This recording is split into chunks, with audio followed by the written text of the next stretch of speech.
राज्य काँग्रेस सरकारच्या नव्या मंत्रिमंडळात रेड्डी समाजातील आमदारांना योग्य प्रतिनिधित्व द्यावे, अन्यथा राज्यभर टप्प्याटप्प्याने तीव्र आंदोलन छेडण्यात येईल, असा इशारा बेळगाव रेड्डी संघाचे माजी उपाध्यक्ष बसवराज बावलत्ती यांनी दिला. शहरातील रेड्डी भवन येथे झालेल्या पत्रकार परिषदेत ते बोलत होते.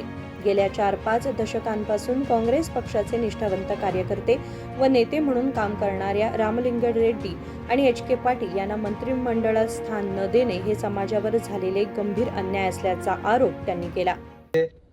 ಅವರ ಒಂದು ಅನುಭವದ ಮೇಲೆ ಅವರದು ಅಪಾರವಾದ ಆಡಳಿತದ ಪಾಂಡಿತ್ಯವನ್ನು ಪರಿಗಣಿಸಿ ಒಂದು ಉತ್ತಮ ಇಲಾಖೆಯ ಮಂತ್ರಿಯಾಗಿ ಅವರಿಗೆ ನೇಮಿಸಬೇಕಾಗಿತ್ತು. ಈ ಸಂಪುಟದಲ್ಲಿ ಅದು ವಂಚಿತ ಮಾಡಿದ್ದಾರೆ. ಇದಕ್ಕೆ ನಮ್ಮೆಲ್ಲರಿಗೂ ಬಹಳ ವೇದನೆ ಆಗಿದೆ.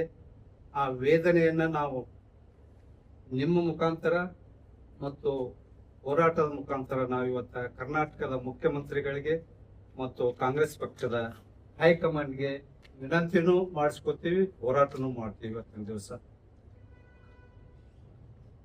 ಅವರು ಬರೀ ನೀರಾವರಿ ಅಲ್ಲ, ಕಾನೂನು ಮತ್ತು ನ್ಯಾಯ ಇಲಾಖೆಯಲ್ಲಿ ಮತ್ತು ಅಗ್ರಿಕಲ್ಚರ್ ಇಲಾಖೆ ಮಂತ್ರಿ ಇದ್ರು, ಗ್ರಾಮೀಣ ಅಭಿವೃದ್ಧಿ ಮಂತ್ರಿ ಇದ್ರು.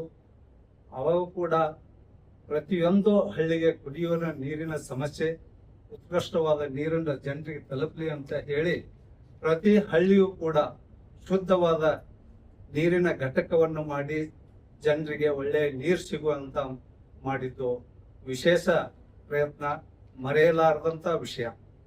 ಅದಕ್ಕೆ ಅದೇ ರೀತಿ ರಾಮಲಿಂಗಾರೆಡ್ಡಿ ಸಾಹೇಬರಿಗೂ ಇವತ್ತು ರಾಜೀನಾಮೆ ಕೊಟ್ಟಿದ್ದಾರೆ. ಅವರು ಕೂಡ ಹಿರಿಯರು, ರಾಜಕೀಯದಲ್ಲಿ ಅನುಭವಿಗಳು, ಪ್ರಾಮಾಣಿಕರು. 1984ರಲ್ಲಿ ಸತತವಾಗಿ ಸೋಲಿಲ್ಲದ ಸರ್ದಾರನಾಗಿ 8 ಅವಧಿಯ ವಿಧಾನಸಭೆಗೆ ಆರಿಸಿ ಬಂದವರು. ಅವ್ರಿಗೂ ಕೂಡ ರಾಜಕೀಯ ಜೀವನದಲ್ಲಿ ಒಂದು ಕಪ್ಪು ಚುಕ್ಕೆ ಇರಲಾರ್ದೆ, ಸ್ವಲ್ಪ ಆರೋಪ ಇರಲಾರ್ದಂತ ಸೇವೆಯನ್ನ, ಸಮಾಜ ಸೇವೆಯನ್ನ ಮಾಡಿದಂಥವ್ರು. ಯಾವುದೇ ಖಾತೆ ಮಂತ್ರಿ ಕೂಡ ಅಚ್ಚುಕಟ್ಟಾಗಿ ನಿರ್ವಹಿಸಿ ಜನಪ್ರಿಯತೆಯನ್ನ ಗಳಿಸಿಕೊಂಡಂಥವ್ರು. ಅವ್ರಿಗೂ ಕೂಡ ಅವರ ಹಿರಿತನಕ್ಕೆ ಅನುಗುಣವಾಗಿ ಇವತ್ತ ಮಂತ್ರಿಮಂಡಲದಲ್ಲಿ ಖಾತೆ ಹಂಚಿಕೆಯಾಗಿಲ್ಲ. ರಾಜೀನಾಮೆ ಕೊಟ್ಟ ವಿಷಯ ಎಲ್ಲರಿಗೂ ಕರ್ನಾಟಕ ರಾಜ್ಯದಲ್ಲಿ ಗೊತ್ತಿರೋದು. ಅದಕ್ಕೆ ಅವರಿಗೆ ಅವರ ಹಿರಿತನಕ್ಕೆ ಮತ್ತು ಅವರ ಪ್ರಾಮಾಣಿಕತೆಗೆ ಸೂಕ್ತವಾದ ಒಂದು ಖಾತೆಯನ್ನು ಕೊಡಬೇಕು ಅಂತ ಈ ಮೂಲಕ ನಾವು ಆಗ್ರಹಿಸ್ತಾ ಇದ್ದೀವಿ. ಈಗ ಬರುವ ಮಂತ್ರಿಮಂಡಲ ವಿಸ್ತರಣೆಯಲ್ಲಿ ಇವು ಕೆಲಸ ಆಗ್ಲೇಬೇಕು ಅಂತ ಹೇಳಿ ನಾವು ಕೇಳ್ಕೊಳ್ತಾ ಇದ್ದೀವಿ. ಆಗದೆ ಇದ್ರೆ ನಾವು ವಿವಿಧ ಹಂತಗಳಲ್ಲಿ ಹೋರಾಟವನ್ನು ಕೂಡ ಮಾಡಲಿಕ್ಕೆ ರೆಡಿ ಇದ್ದೀವಿ. ನಮ್ಮ ಸಮಾಜದ, ರೆಡ್ಡಿ ಸಮಾಜದ ಕರ್ನಾಟಕ ತುಂಬ 80 ಲಕ್ಷ ನಾವು ಜನರ ಇದ್ದೀವಿ. ಅದನ್ನ ಪರಿಗಣಿಸಿ ಆದ್ರೂ ಅವರು ವಿಶೇಷವಾಗಿ ಕೇಳಾರ್ದ ಅವ್ರ ಮಂತ್ರಿಮಂಡಲ ಕರೆದು ಕೊಡಬೇಕಾಗಿತ್ತು. ಇವತ್ತಿನ ದಿವಸ ಯಾವುದೋ ರಾಜಕೀಯ ಒಂದು ವಿಷಯಕ್ಕೋಸ್ಕರ ಒಂದು ಸ್ವಲ್ಪ ವೇಳೆ ಹಿನ್ನಡೆ ಆಗಿದೆ, ಇರಲಿ. ಅದಕ್ಕೋಸ್ಕರ ನಾವು ಅವ್ರಿಗೆ, ರಾಮಲಿಂಗಡ್ಡ ಸಾಹೇಬ್ರಿಗೆ ಮತ್ತು ಎಸ್ ಕೆ ಪಾಟೀಲ್ ಸಾಹೇಬರಿಗೆ ಇಬ್ಬರಿಗೆ ಮಂತ್ರಿಮಂಡಲ ಕೊಡುವುದಾದ ಕನಿಷ್ಠ ನಮ್ಮ 80 ಲಕ್ಷ ಜನರಿಗೆ ಪರಿಗಣಿಸಿ 19 ಜನ MLA ಕಾಂಗ್ರೆಸ್ದಲ್ಲಿದ್ದಾರೆ. ನಮ್ಮ ರೆಡ್ಡಿ ಸಮಾಜದವರು ಕನಿಷ್ಠ 4-5 ಜನ ಆ ಸಂಖ್ಯೆಗೆ ಅನುಗುಣವಾಗಿ ಮಂತ್ರಿಗಳಾಗಬೇಕಾಗಿತ್ತು. ಸಾಕಷ್ಟು ಇನ್ನೂ ಇದ್ದಾರೆ. ರಾಯರೆಡ್ಡಿ, ಬಸವರಾಜ ರಾಯರೆಡ್ಡಿ ಅವರಿದ್ದಾರೆ, ಅಪ್ಪಾಜಿ ನಾಡಗೌಡ್ರು ಇದ್ದಾರೆ, ಕೋನ್ ರೆಡ್ಡಿ ಅವರಿದ್ದಾರೆ, JT ಪಾಟೀಲ್ ಇದ್ದಾರೆ, ಸಿನ್ನೂರ್ MLA ಬಾದರ್ಲೆ ಹಂಪನಗೌಡ್ರು ಇದ್ದಾರೆ, GS ಪಾಟೀಲ್ ಇದ್ದಾರೆ, ರೋನ್ MLA ಅವರು. ಸಾಕಷ್ಟು ಜನ ಅವರೆಲ್ಲರೂ ಹಿರಿಯರೇ, ಓಳಿವಾಡಿದ್ದಾರೆ. 4-5 ಸಲ ಆರಿಸಿ ಬಂದಂತವ್ರು, ಅವರು ಕೂಡ ವಂಚಿತರಿದ್ದಾರೆ. ಅದಕ್ಕೆ ಈ ನಮ್ಮ ಜನಸಂಖ್ಯೆಗೆ ಅನುಗುಣವಾಗಿ ಕನಿಷ್ಠ 4-5 ಮಂತ್ರಿಗಳನ್ನು ಮಾಡಬೇಕಾಗಿತ್ತು.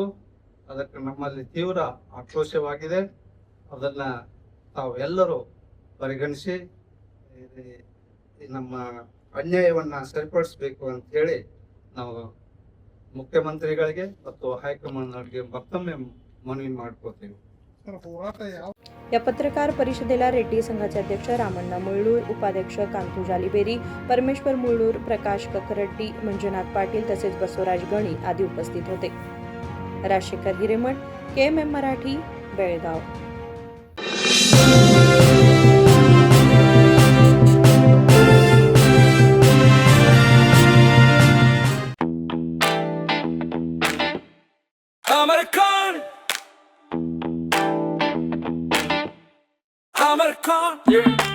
अमरकॉन कलेक्शन में आओ, नई वैरायटी यहाँ पाओ, सबके लिए कपड़े हैं खास, अमरकॉन में खुशियाँ हैं पास, अमरकॉन अमरकॉन अमरकॉन कलेक्शन, खड़े बाजार, बेलगाम.